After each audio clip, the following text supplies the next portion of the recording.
Well, hello and welcome to Hot Issues. And this week, we are looking at the state of the national economy. We will take a look at its local and international dimensions and see how it relates to the social well-being of our people, especially workers. And we have a very, very distinguished economist and politician to do the discussion with us. Please keep your dial on TV3. This is Hot Issues. Hello and welcome back to Hot Issues. And as I said from the beginning, we're going to take a look at the state of the national economy. We shall look at its local and international dimensions, and we shall look at how it affects the well-being of our people. And we are particularly privileged to have with us Dr. Anthony Akoto Osei, the minority spokesperson on finance and the economy. So you're welcome to this. Thank you, Kwesi. How are you? Fine, sir. Very well. You've been in the news this week. Yes, I heard you talking about me on Metro TV. So what did you say? I said government should defer full implementation of the single spine salary structure. I did not talk about the freeze, because it's not possible to freeze accrued rice. If you read and it's interesting because Graphics sponsored the seminar, the forum. I did not have a prepared test, so I spoke extempore. But if you read the article, they quote what I meant. And in any case, Kwesi, the truth, which I explained in Parliament yesterday, is that for the past 3 years, the budgets that have come, they don't use the word deferment, but every action that they are taking implies deferment. I'll give you 3 examples. Market premium. Unfortunately, and we don't want to find scapegoats, the interim market premium arrangement was bungled. It messed up, so they decided to suspend it, do what is necessary, and bring it back. That is deferment of full implementation. Consolidation of category 2 and 3 allowances. It has not happened. But it's not surprising, so that's deferment. Linking productivity to the single spine pay. You cannot implement something that you don't know the parameters of. So all these things, to me, de facto, is deferment of full implementation.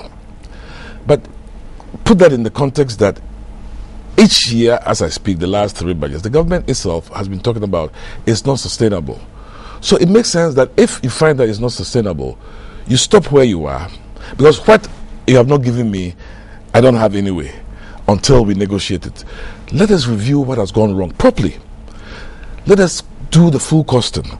I hear there was a committee at home. I don't know what they discussed. But that having a committee itself is part of the deferment. The committee has come. I don't know where their recommendations are. I hear they've discussed with the president. Nothing has come out.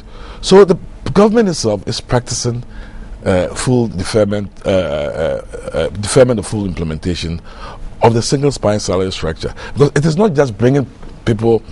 When you say you've migrated 97%, that is only part of the issue. There are several dimensions of it, and I don't know any policy that you continue to implement and just keep telling me you have difficulties. It doesn't make sense. It's not rational.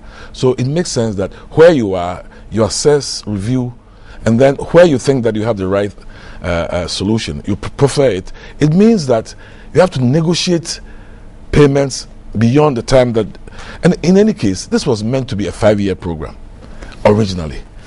Granted, because of negotiations, some dimensions have changed. For example, once you started talking about market premium, everybody said they deserve market premium. If that's not your opinion, you have to explain to it. And you need a survey to guide you. You don't have the survey, so you cannot be seen to be saying that you are fully implementing it. So that is, I'm repeating what the government itself is re-echoing. Okay. So they made it sound like I'm doing something. So that is incorrect. My difficulty is that we are using words. I mean, deferment, or full freeze, no suspension. So. I never use freeze. No, I'm not saying that you are, but the words that are used in the discussion, deferment, suspension, no, freeze. I'm not saying that you did. Okay, well, I just want to understand the difference. Okay. Because I would have thought that deferment, suspension, freeze, they all amount to the same thing. No, they don't. Because there are several dimensions of the single spine salary structure. I mentioned market premium. I mentioned consolidation of category 2 allowances. I mentioned linking productivity to pay. When you started, there was no way you could do all of them. So it's a phased implementation. But let me take the case of the market premium. Instead of doing the homework to guide you, you started paying interim market premium without any foundation. So I'm saying, the government himself said, we are going to suspend it, come up with a new guideline.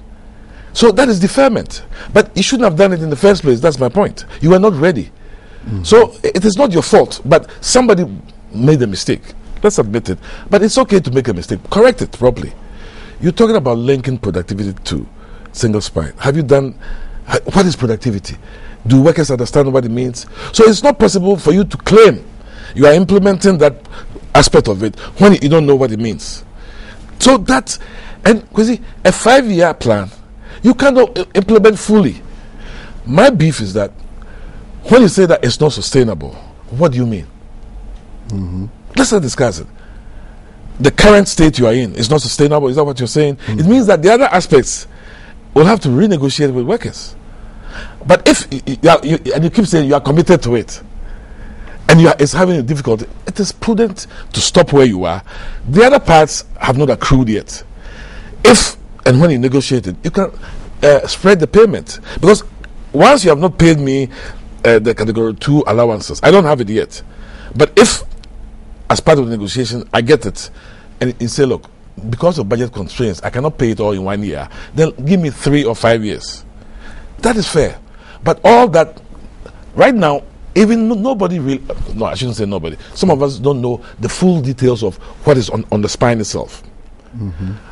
What I can tell you, Kwesi, is when the policy came into being, a statement was made, I don't know if you remember, and even there people confused it, that if it were implemented today, and don't forget, single spine simply means equal pay for equal work.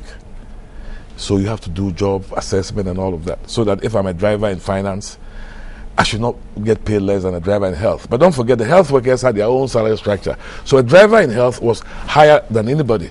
You have to find a way to bring everybody up. Nevertheless, when it started, if we had come into government, we were going to do a 5-year implementation. That's number one. Number two, without doing all the other dimensions, just bringing people on it itself implied an average salary increase of 35%. Average. Some will be less, some will be low. If when you come in and on top of that, you don't look at the numbers well and you give a 10%, a 20% salary increase, you've compounded the problem. But once you've paid it, it is stuck. Those are some of the mistakes that were made. I don't know why people did not understand that. The intention was not to bring people on and then give additional salary increase. Now, you can argue we are giving salary increase because we are not fully implemented. But there are cost implications. So somebody must tell you the full cost implications.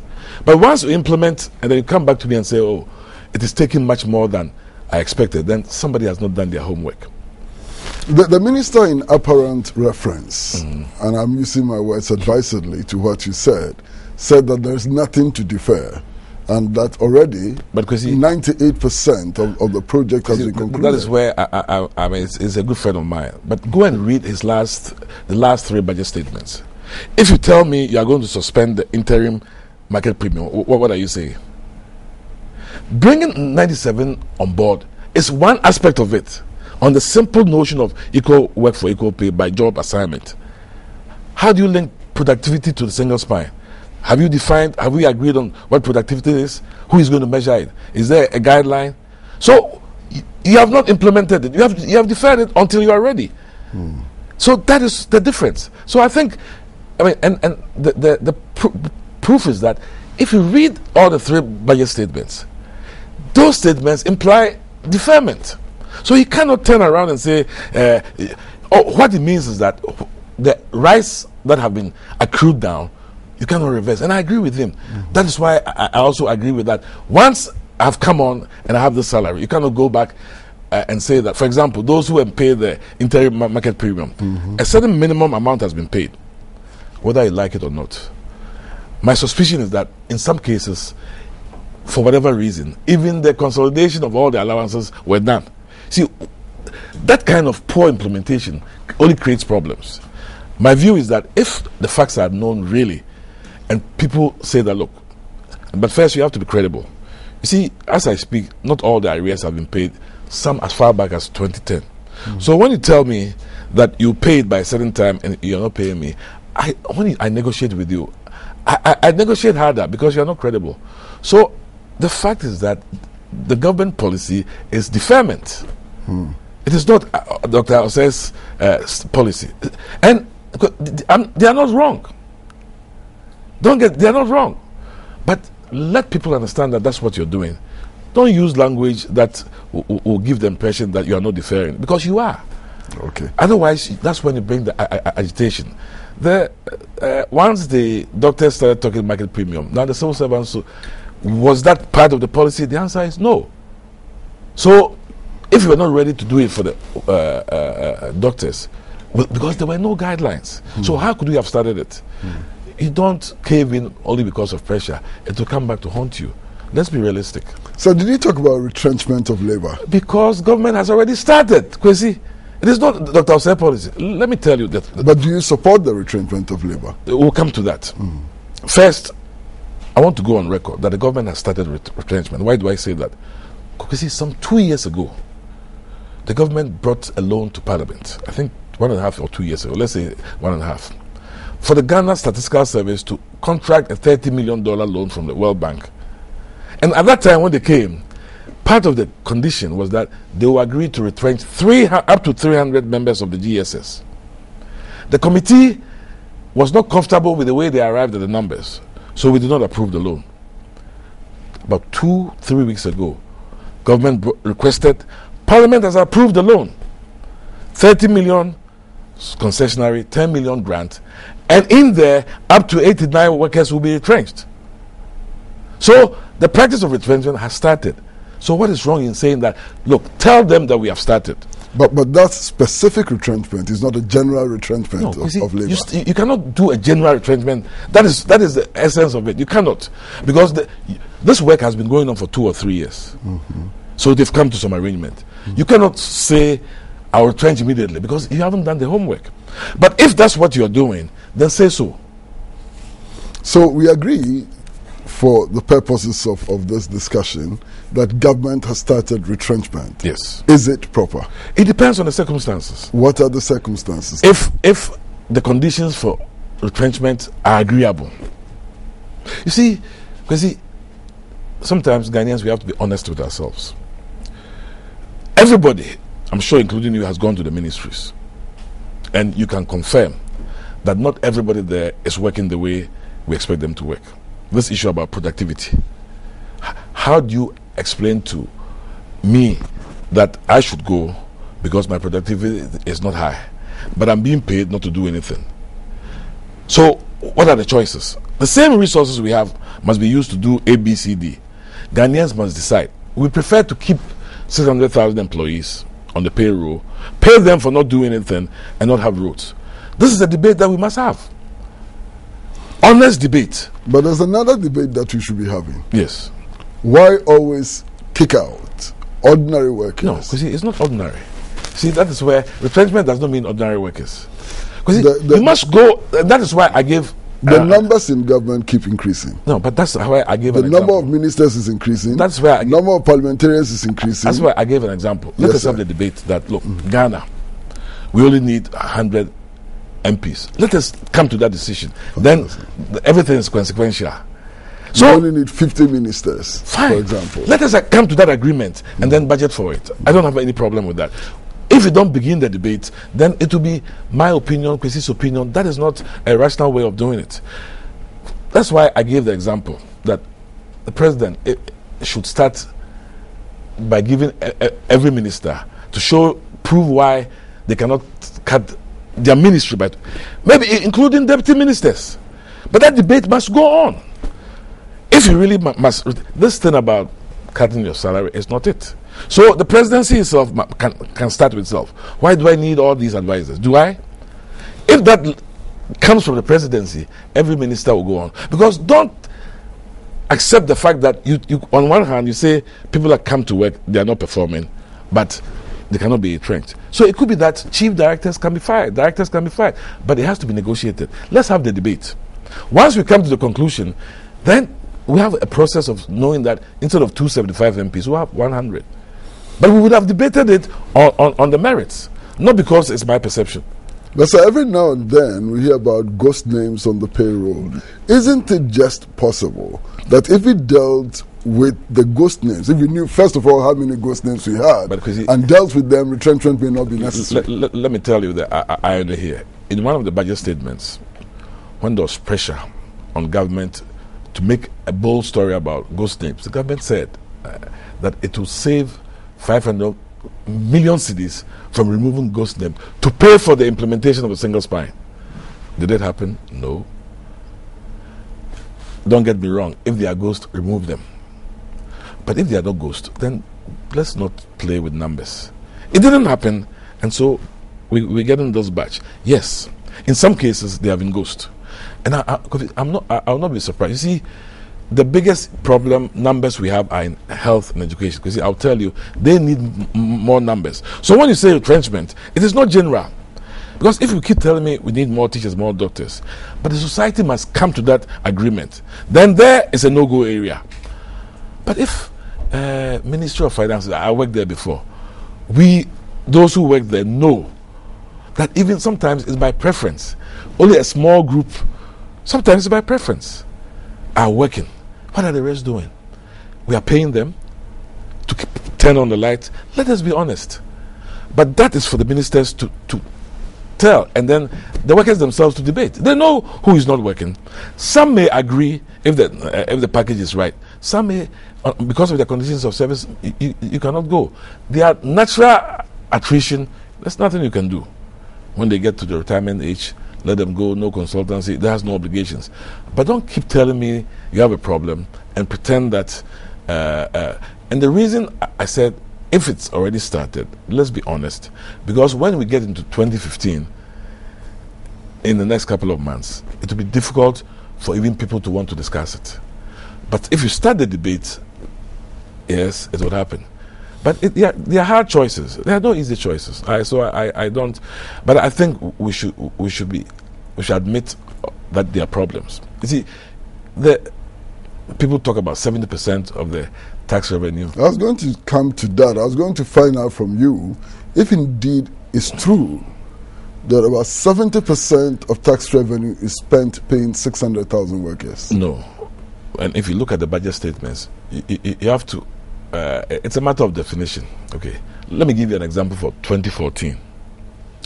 There's a line item called compensation of employees, wages and salaries, pensions, gratuity, and SNET contributions. That line is about 10.5 billion.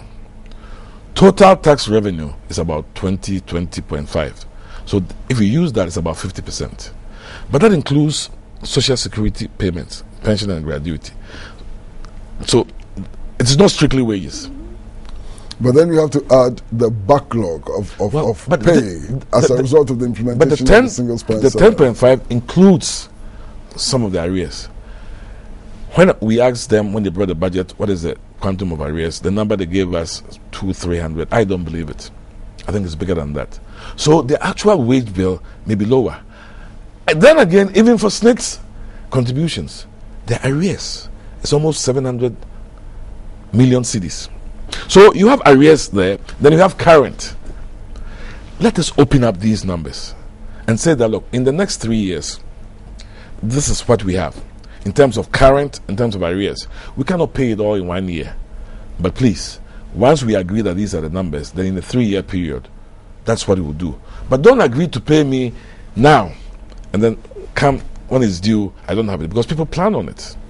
So we're saying that from your point of view, the percentage of tax revenue which is used for salaries, allowances, and so on could just be about between 20 and 30%. No, I'm saying that when it stabilizes, because of the arrears, it could come down to the government's target of 35 or so that they are looking for.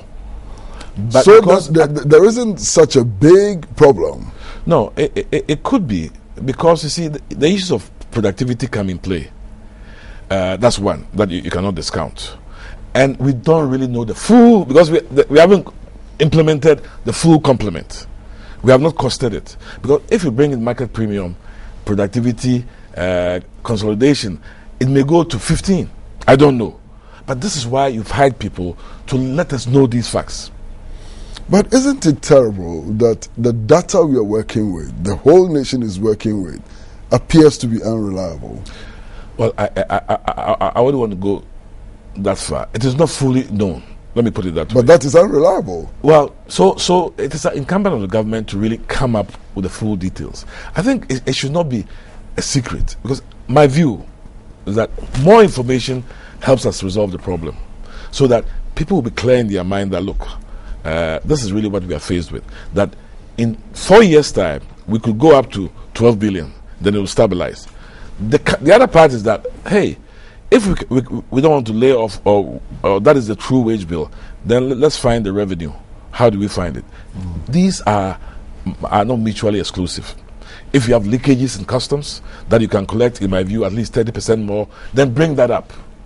Remove inefficient spending. See, because it's difficult for me as a worker to negotiate with you on a reasonable basis if I know that you are paying unbudgeted items to some agencies. It is not rational. I mean, I don't believe you. So let us clean all that up. If we do that, I think that the average person will see the difficulty and the rational choices will be made.